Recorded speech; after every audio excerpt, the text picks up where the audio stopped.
Hello everybody and welcome to my channel. My name is Alison, the online piano and violin tutor. So in today's video I'm going to talk to you about how to get a good sound on your violin. Before we do go any further with this video, I just want to welcome all my new subscribers and anybody that is new to my channel. Don't forget to subscribe to my channel. But for those of you that are new and do not know, I have a 1 to 30 violin course. I just very quickly just want to grab your attention and tell you about that, because I know how hard it is to learn to play the violin and you don't know where to start. You go into Google or YouTube and you type in how to play the violin and you get reams of videos that come up all trying to tell you how to play the violin.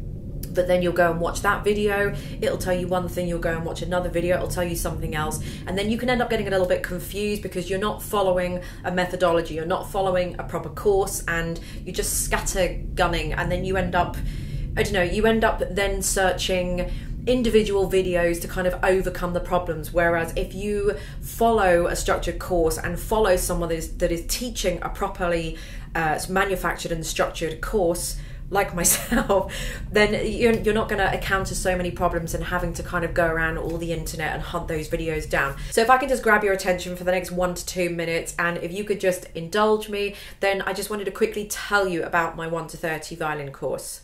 And obviously don't forget, the best part of my 1 to 30 violin course is that the first 10 lessons, all the resources and everything you need that goes with the first 10 lessons is absolutely free. So you can try before you buy, you can try the first 10 lessons before you pay any money out to my course to see if you like it, see the way I teach, see how you get on in the first 10 lessons. But I guarantee you will be coming back for more and you will be buying the rest of the course, because it really is a fantastic course, an accumulation of what, 25 years of private teaching. So my 1 to 30 violin course is a fully comprehensive and professional course that guarantees to take you from a complete beginner to an accomplished intermediate level by the end of it. The course is very simple and is very easy to understand without the commitment of an in-person tutor, but it guarantees to give you the same level of skill that you would actually get from a private tutor. The lessons are easy to follow with videos that accompaniment, and you don't need any prior knowledge of music, as the course has been designed that anyone of any age and level can follow it. The course covers everything from how to hold the bow and the violin, how to read music, technical exercises to improve your skill and dexterity, music theory, bowing exercises, more complex pieces, and so much more. There really is no other course like this available on the internet worldwide, and the results and reviews do speak for themselves. My course will take you from this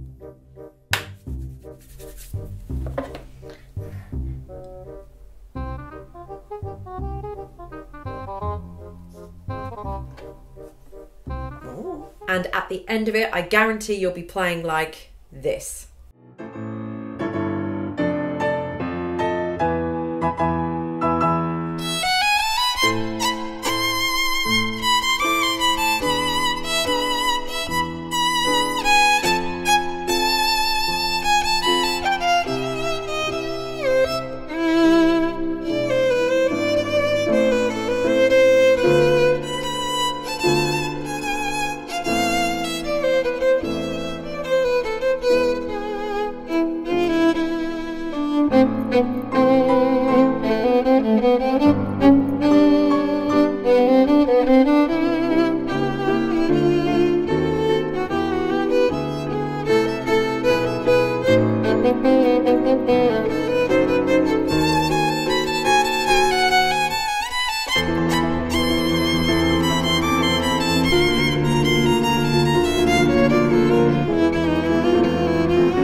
The course is fully downloadable worldwide and is available from my shop at www.amsmusicshop.com, and it is priced at a one-time fee of $59.99 US.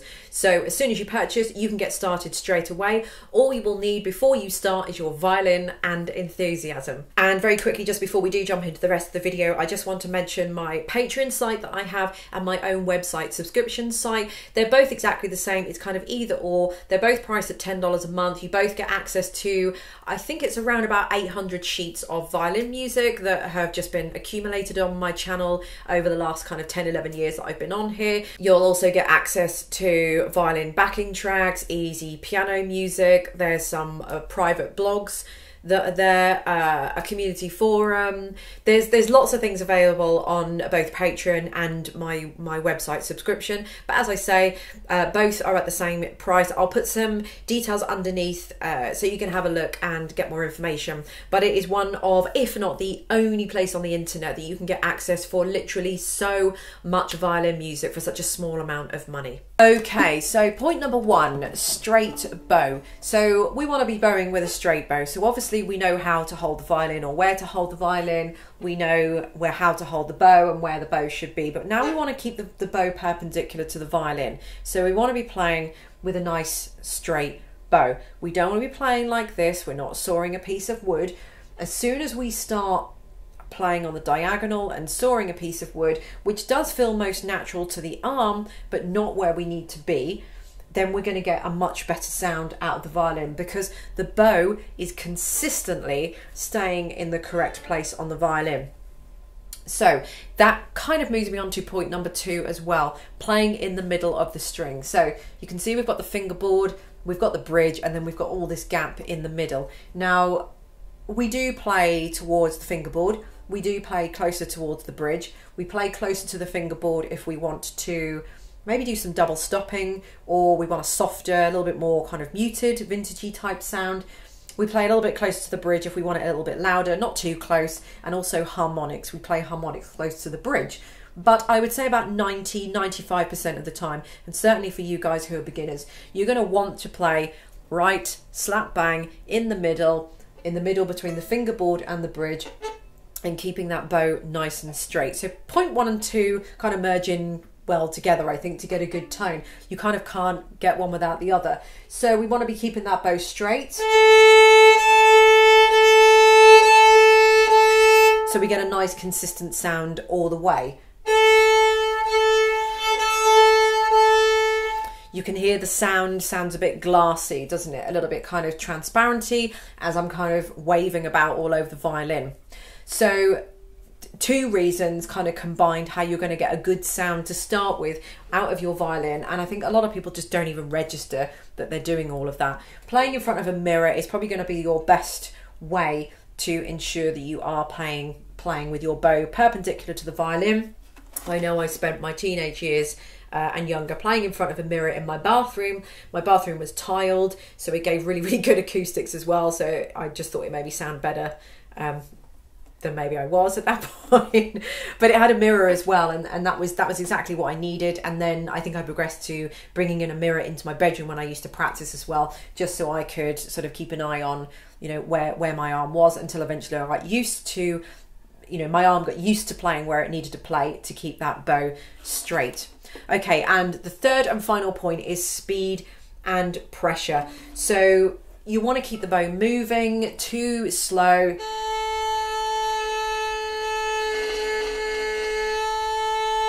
and where the sound is going to be sort of doing all of this. So you want to keep a nice,